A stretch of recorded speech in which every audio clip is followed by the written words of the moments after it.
Good morning, everybody. This is Andy here, aka Montolio from Clan Magic Eternal, and we have an exciting day slated ahead of us here. We are going to be playing in the Vintage Championships, and we are bringing in our Forge Master Mud build. And it's pretty much what I've been running all along with some minor changes, and I'll go through those right now. I have decided that I want to go with a build that is running Phyrexian Revokers. Phyrexian Revokers are obviously very good, particularly when you have a full Sphere package in the Sphere of Resistance, Thorns, Lodestone Golems, and Trinisphere.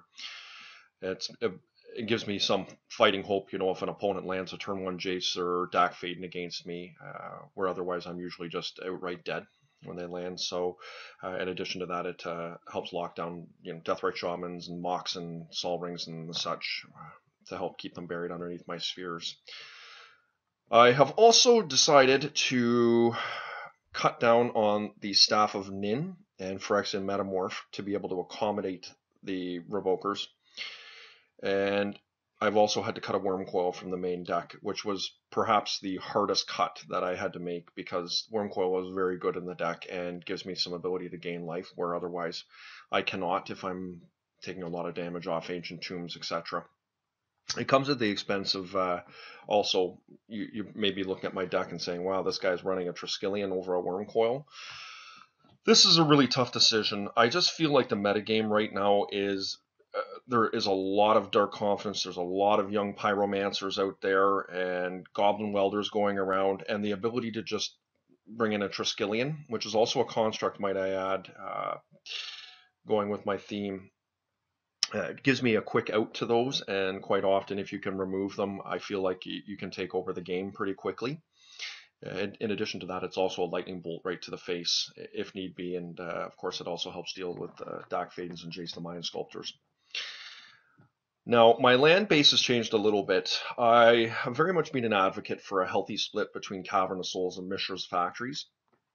I really like Mishra's Factory in the event that if my opponent does resolve a Planeswalker and I can't get an out to it, like Jace the Mind Sculptor, and he bounces my creature and then he can just keep cycling.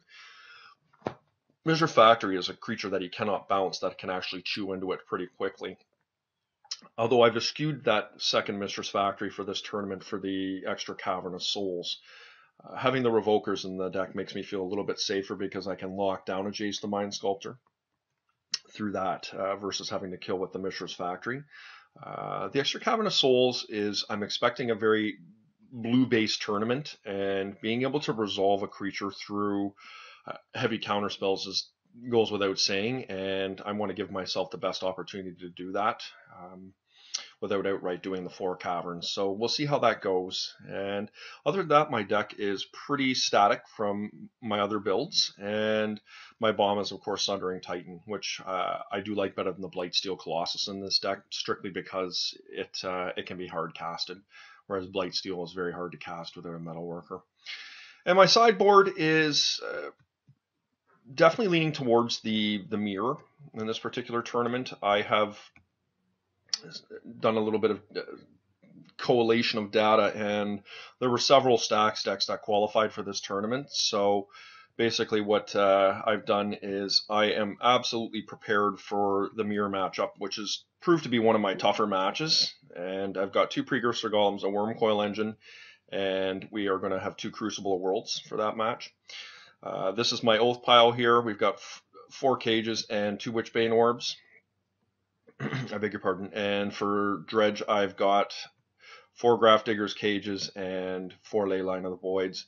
And all the other matches, I'm just going to go with what I've got main deck. And that's it, guys. So let's hope we have a good tournament today and see if we can take home the trophy and the most excellent top prize, which is I think works out to be about a $3,000 payout when it's all said and done. So let's see if we can get there, guys.